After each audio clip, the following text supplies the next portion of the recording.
Every story has a beginning, and this one began on August 25, 2012, at the very moment when Ricardo, Ricky, Paniagua, and Brenda Delgado crossed their paths and felt Cupid's arrow. Only in this case, it seems that Cupid was distracted and did not shoot his arrow with a golden tip to spread love, but rather he must have used those with lead tips that embody the exact opposite. Brenda Delgado fell madly in love with Dr. Ricky Paniagua, but one day it all ended.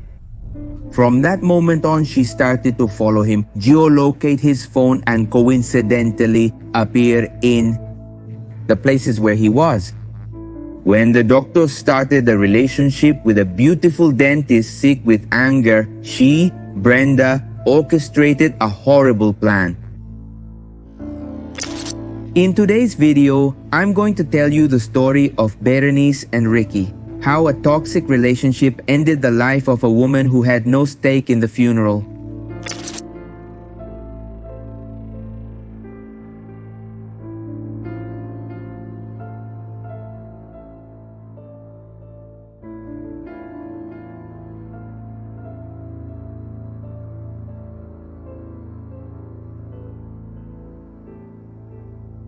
Brenda Berenice Delgado Reynaga, born on June 18, 1982 in Mexico, had a very humble beginning.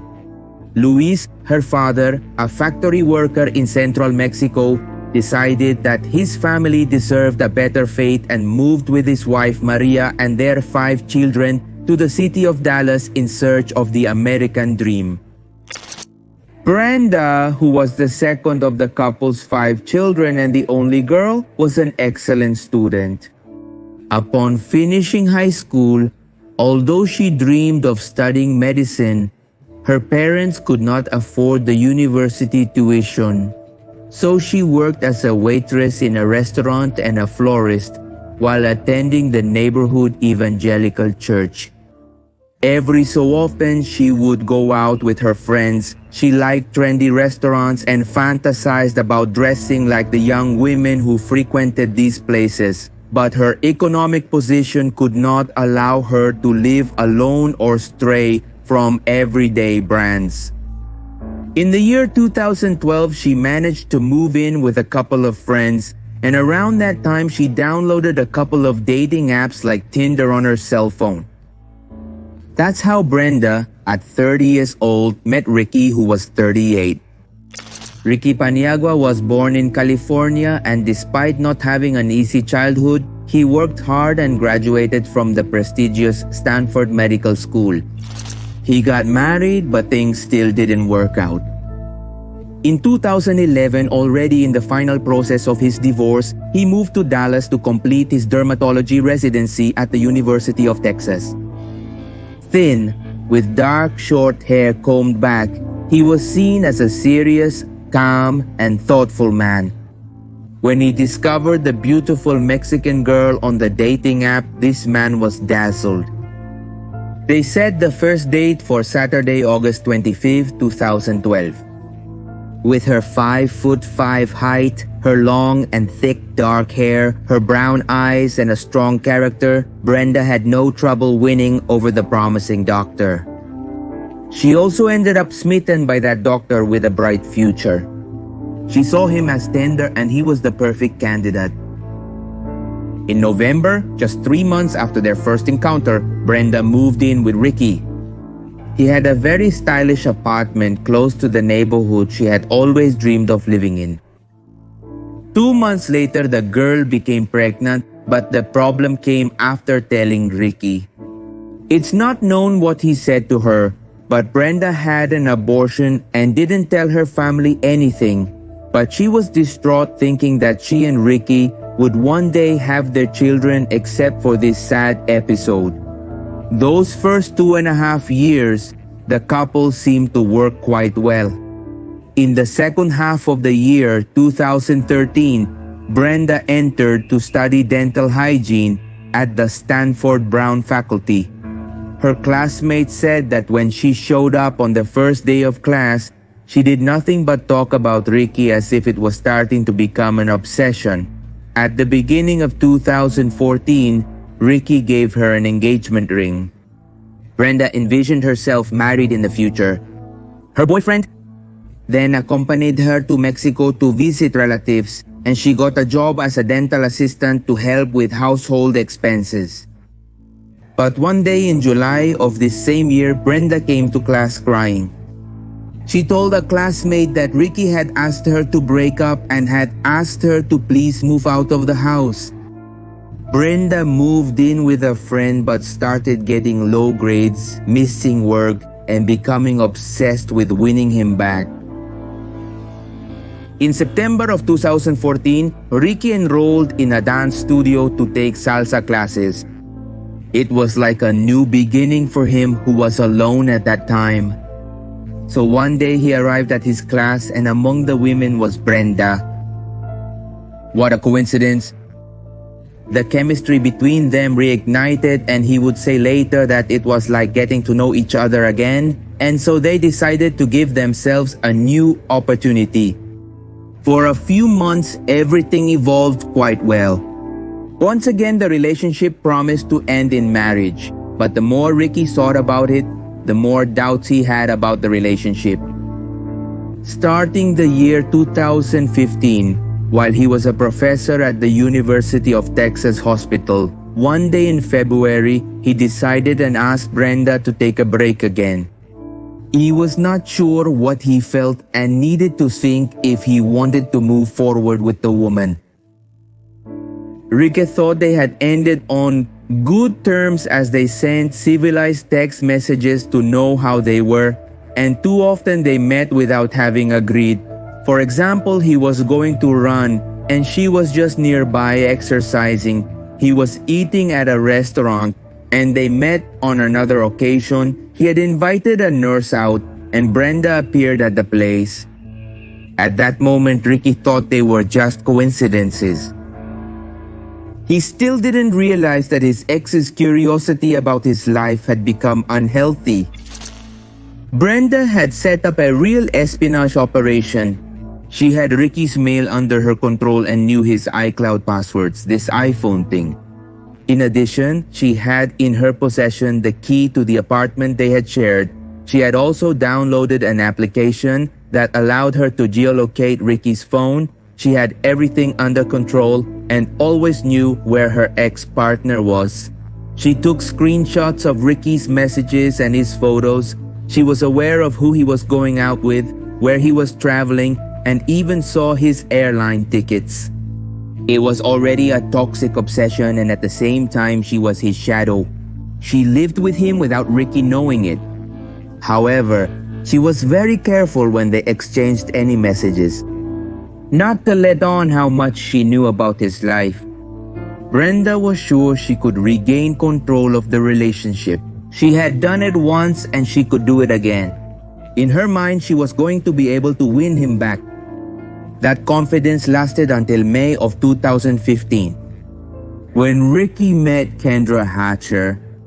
Within a few weeks, Brenda realized that this woman was different from the rest. This time, Ricky's relationship was very serious. In the month of June, he had confirmation of his hunch. Ricky sent him an email where he kindly let him know that he was in a new relationship. The text hit Brenda in the middle of the stomach and it was devastating. She lost her breath. This brought out her insecurities. And his ex was not only telling him that the breakup was final, but that he was dating a colleague. Obviously crazy eye, never wrong. He already knew he had a new relationship. The new woman in Ricky's life, Kendra, was attractive and successful.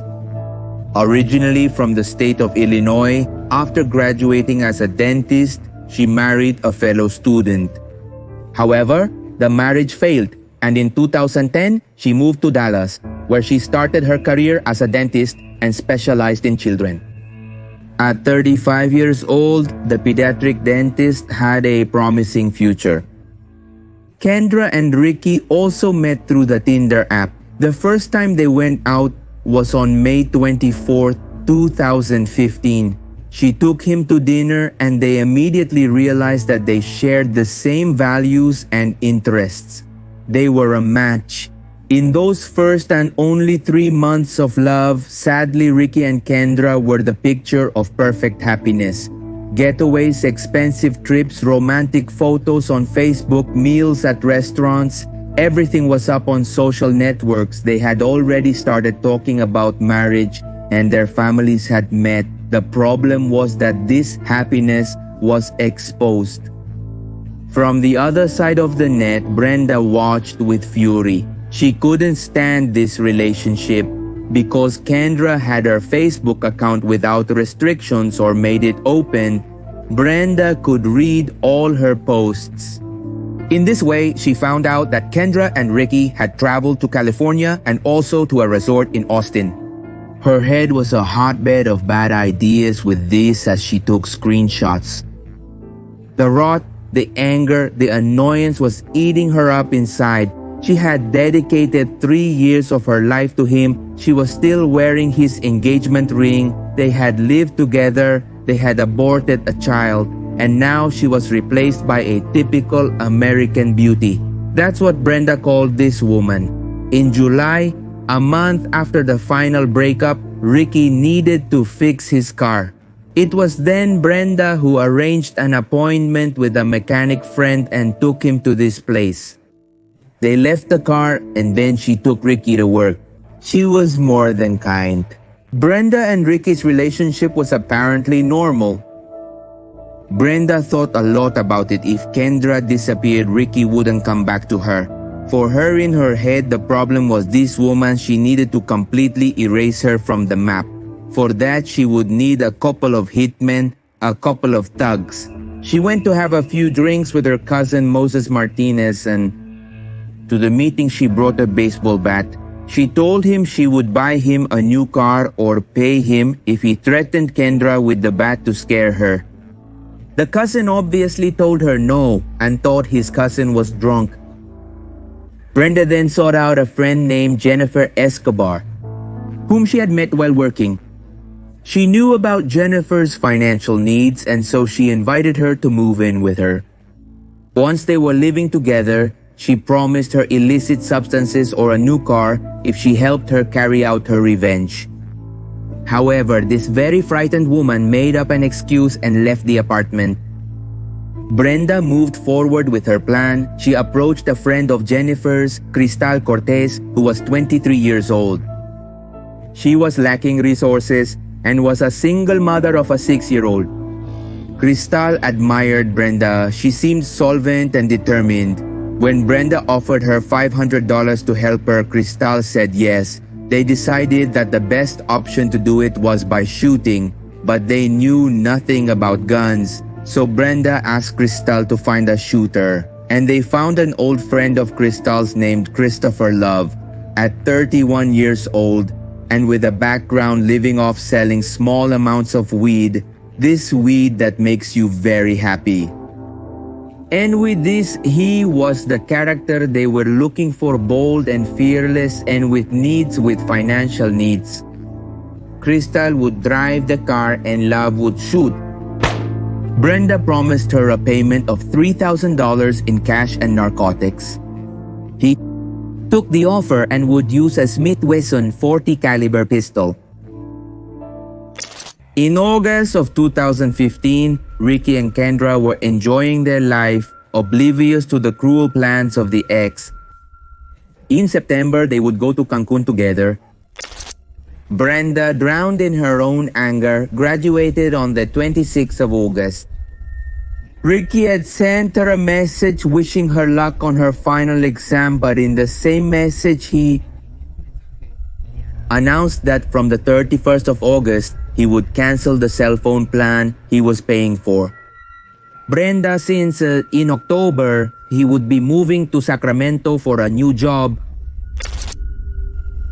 All this made Brenda decide the time had come to finalize her plans. It would be Wednesday, September 2nd, the day before they went to the beaches of Cancun.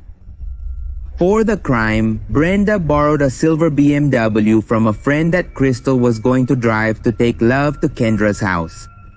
But the car had an issue with the accelerator that morning. They had to get it fixed. They left the BMW with Brenda's mechanic friend, Jose Ortiz, and he lent them his black Jeep Cherokee so they could get around. Crystal took Brenda to the public library where she would handle a procedure for the certification of her recent degree. It was an excellent plan. Then Crystal picked up Love and parked the Jeep in front of the offices where Kendra worked. Crystal and Love spent the rest of the morning staring at the dentist's white Toyota Camry. When Kendra finished work, at first they followed her without any problem. However, at one point she deviated and they lost sight of her. The pair of criminals headed to Kendra's house parking lot to wait for her. There, a few minutes later, the owner would arrive home. Love was hidden in the back seat and got out of the Jeep after Kendra passed him in the garage. He walked calmly to where she was parked.